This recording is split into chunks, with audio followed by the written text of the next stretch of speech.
termine como terminar, não importa.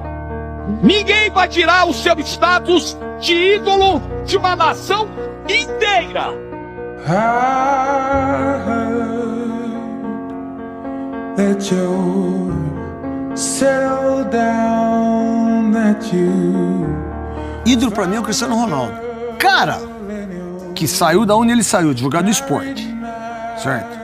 E foi pra Inglaterra, jogar no Manchester United, se tornar ídolo, ir pro Real Madrid, fazer o maior número de gols do que de jogos. E você observa nele que ele é focado para fazer aquilo ali, que ele nasceu para fazer aquilo ali, mas ele não tem o talento do Neymar, ele não tem o talento do Messi. Ele tem a vocação, e ele tem muito mais que o Messi e o Neymar juntos.